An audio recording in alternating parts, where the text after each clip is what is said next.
O Banco Central decidiu aumentar a taxa de juros para 7,75% ao ano. É o maior patamar desde o ano de 2002. Sim. E esse aumento foi feito com o objetivo de conter a inflação. A gente vai conversar com a Cris Otaviano agora para falar na prática qual o resultado que isso deve gerar no bolso, na economia, na vida das famílias. Cris, bom dia para você. E interfere muito na vida de todos nós, viu, Porta? Bom dia para você, bom dia para o Rafa e bom dia para quem está com a gente aqui no DF no ar. Pois é, por que o Banco Central faz essa mudança, né, na taxa de juros? É isso aí mesmo que você falou, Porta, é uma tentativa, uma expectativa de controlar a inflação. O que é essa tal dessa taxa Selic, que já pela 7ª vez está sendo elevada pelo Banco Central brasileiro? A taxa Selic, ela é uma taxa de referência para toda a economia. Significa dizer que todo o investimento que você faz, de alguma maneira, tem a remuneração com uma interferência pelo valor da taxa de juros, da taxa Selic. E todo o crediário, todo o empréstimo também. Significa dizer que quando você vai lá na loja e compra uma geladeira e parcela ela em 12 vezes, se a taxa Selic está maior, as parcelas também vão ficar um pouco maior, porque o juro que tem ali naquela parcela vai ficar um pouco mais alto. E é por isso que esse aumento da taxa Selic acaba aumentando a inflação. E aí a gente vai colocar um desenho aí na sua tela para a gente poder entender esse raciocínio junto, viu? Olha, a gente, com o aumento da taxa de juros, tem a expectativa de reduzir a inflação. Por quê? Porque você reduz o consumo. As parcelas estando mais caras, a pessoa pensa lá 2, 3 vezes antes de comprar essa geladeira, essa televisão.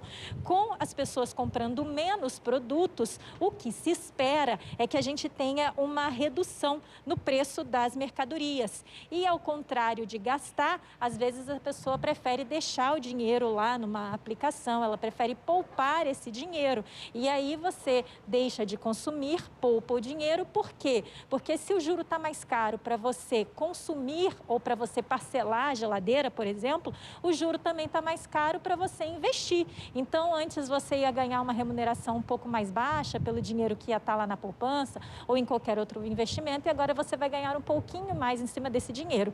Nesse ciclo da economia, o Banco Central imagina que realmente a gente vai ter um controle da inflação que deve chegar aos 2 dígitos no fim desse ano. A gente tem aí, então, uma outra expectativa que entra nessa conta, porque a economia nunca é tão simples quanto parece, que é o seguinte: o dinheiro, ele desvaloriza, e é por isso que a gente tem a sensação que os produtos estão mais caros.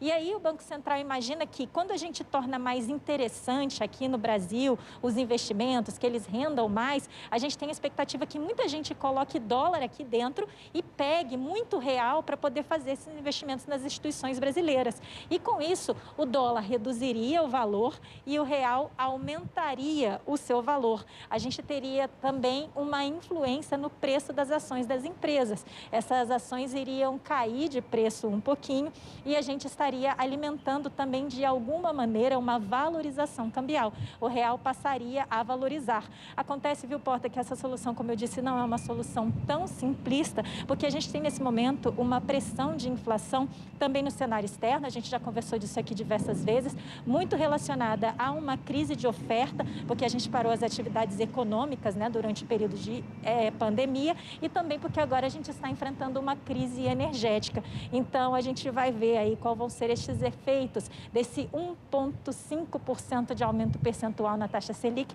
e vai continuar falando sobre isso aqui, porque, como a gente viu, interfere na vida de todos nós. Exatamente, falando aí de um elemento que interfere tanto para quem é investidor e tem muito dinheiro, mas principalmente afeta as pessoas que têm a renda lá curta, que têm dificuldade para fechar o orçamento, porque isso vai mexer com um monte de dados aí. Claro, se a inflação for contida, aí se tem uma outra situação, mas a gente vai sempre trazer as informações aqui e explicar os efeitos dessas mexidas econômicas na vida das pessoas. Valeu, Cris, obrigado pelas informações.